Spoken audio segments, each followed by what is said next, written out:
உன்கிட்ட முக்கியமான ஒரு விஷயம் பேசணும். என்ன பேசணும்? உன் ஃப்ரெண்ட் என்ன முடிவு பண்ணிருக்காரு? என்ன முடிவு எடுக்கணும்?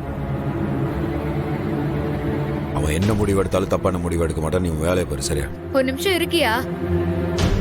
என்ன என்ன பிரச்சனை உனக்கு? அவனே அம்மா இழந்து உட்காந்து இருக்கான். அவன்கிட்ட போய் நொய் நொயின்னு இருக்காது. சொல்லிட்டேன் நான். அப்போ ஆதி பாரதியா கொல்ல வந்தது தப்பு இல்லல்ல? ஆண்டாள் இங்க பாரு, கடைசி தடவை சொல்ற. சரியா? இந்த பேச்சை இதோட விடு. அதான் உனக்கும் நல்லது, எனக்கும் நல்லது. அதானே? உண்மையை சொன்னா உனக்கு கோவம் பொத்துட்டு வந்துரும். எது உண்மை? ஆதி என் கைய கட்டி போட்டு வச்சிருக்கான். சரியா? இல்லனா இந்த வீட்ல நடக்கிறதே வேற. இதுக்கு மேல என்ன நடக்கணும்? அதான் எல்லாத்தையும் நடத்திட்டீங்களே. பெத்த அப்பா இல்லாம பொண்ணுக்கு கல்யாணத்தை பண்ணி வச்சாச்சு. ஒருத்தைய குற்ற உணர்ச்சி காலாக்கி தற்கொலைக்கு தூண்டி சாவ பாக்கவும் வச்சிட்டீங்க. குடும்பத்துல இருந்த கொஞ்ச நஞ்ச சந்தோஷத்தையும் குழி தோண்டி புதைச்சாச்சு. இதுக்கு மேல என்ன பண்ணணும்?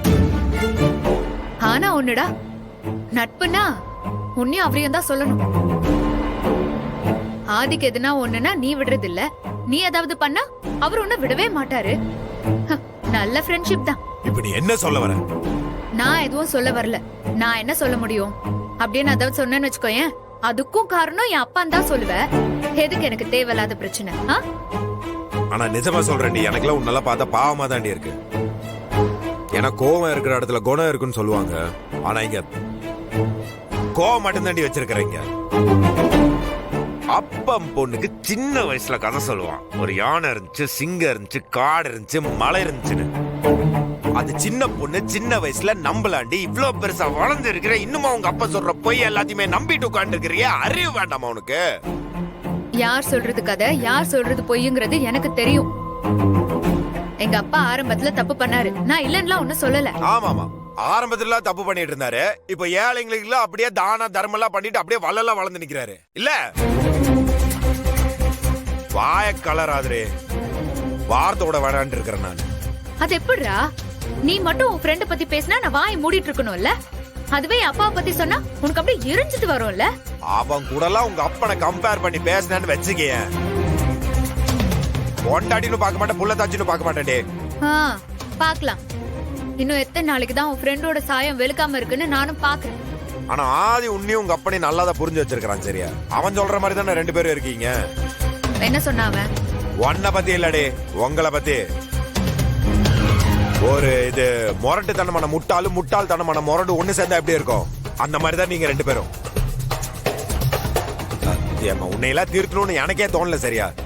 நீ எல்லாம் உங்க அப்பா கூட சேர்ந்தே நாசமா போ. அப்படி உன் உயிர் போனா அது ஒரு உயிர் இல்ல, உள்ள இருக்கிறதோட சேர்த்தா ரெண்டு உயிர். ஏய், அதான் எனக்கு சரியாயிடுச்சுல, விடுடி. நீ போய் பவித்ராவை முதல்ல பாரு. நான் போய் கொஞ்ச நேரம் ரெஸ்ட் எடுக்கிறேன். நீ போ.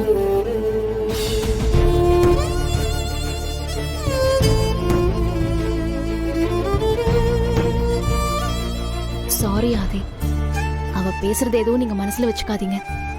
அவ என்ன அர்த்தத்துல இப்படிலாம் பேசுறான்னு எனக்கு தெரியும். அவளுக்காக நான் உங்ககிட்ட மன்னிப்பு கேட்டுக்கிறேன். அவ என் மேல இருக்கிற பாசத்துல அப்படி பேசிட்டா. மன்னிச்சிருங்க ப்ளீஸ். ஒரு ஃப்ரெண்டா ஆண்டாளோட கோவம் நியாயம் தானே? நீங்க ஹாஸ்பிட்டல்ல இருந்தப்போ உடனே வந்து பார்க்கலன்னு இவ்வளவு கோவம் இவங்களுக்கு. நல்ல ஃப்ரெண்டு கிடைச்சிருக்காங்க. ஆனா ஒண்ணு, ஃப்ரெண்டுக்கே எதுவும் ஆயிடக்கூடாதுன்னு இவ்வளோ கோவம் வருது. அப்ப அம்மாவுக்கு அடுத்த தடவை ஆண்டாளை பார்க்கும்போது நீங்க எப்படியோ பொழைச்சு வந்துட்டீங்க, ஆனா எங்க அம்மா இறந்துட்டாங்கன்னு அவங்களுக்கு கொஞ்சம் ஞாபகப்படுத்துங்க.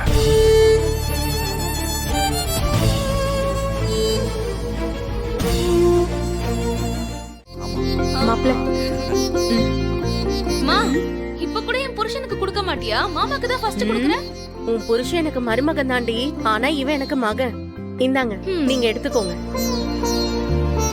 ஆண்டாள இந்தா. ஏண்டி அத்தை எடுத்துக்கோ. இல்ல, நான் இப்பதான் சாப்பிட்டேன், நீ கொண்டு போ. மாம்ஸ், சரியான ஆளுதான் நீங்க. லேடிஸ் எல்லாரையும் கரெக்ட் பண்ணி வச்சிருக்கீங்களே, எப்படி மாம்ஸ்?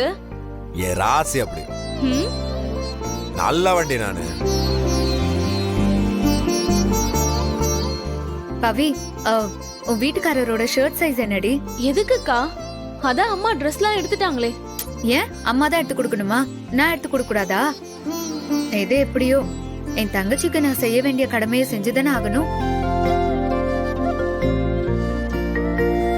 அண்ணி சட்டை சைஸ் எல், பேண்ட் சைஸ் 36. ஆ, மாப்ள, நம்ம கணக்கு கறிக்கடையில கறி சொல்லி வச்சிருக்கேன்.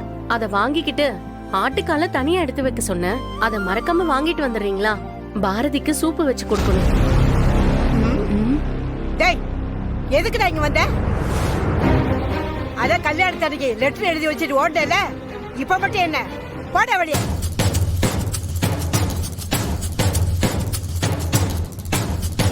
அப்பத்தா போதும் சரியா?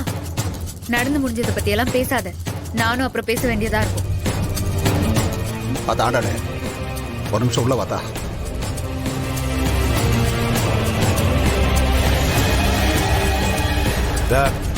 அடுத்த நாடகத்துக்கு ஒத்திகை பார்க்க போறாங்க பாருங்க. சகல இந்த வீட்டுல எங்க மாமனும் என் பொண்டாட்டி இருந்தா கொஞ்சம் லைட்டா தினுசா இருப்பாங்க, கண்டுக்காதீங்க. இதுக்கு ரெண்டுக்கு நிஜமாவே பைத்தியமா இல்ல பைத்தியம் மாதிரி நடிக்கிறாங்களான்றது நம்மளுக்கு புரியவே புரியாது. நீங்க அதெல்லாம் விட்டுருங்க. நம்ம கூட இருக்கும்போது நம்ம பைத்தியக்கார ஹாஸ்பிட்டல்ல இருக்கிற மாதிரியே இருக்கும். அதை லைட்டா அட்ஜஸ்ட் பண்ணிக்கோங்க சரியா? ஆனா ஒண்ணு சொல்ற சகல, என் பொண்டாட்டி வேசனா என் மாமனார் நாகபாம்பு சரியா? அந்த ஆள் கோத்துனான்னு வைங்களேன், விஷம் கொட கொடமா கொட்டும் சரியா?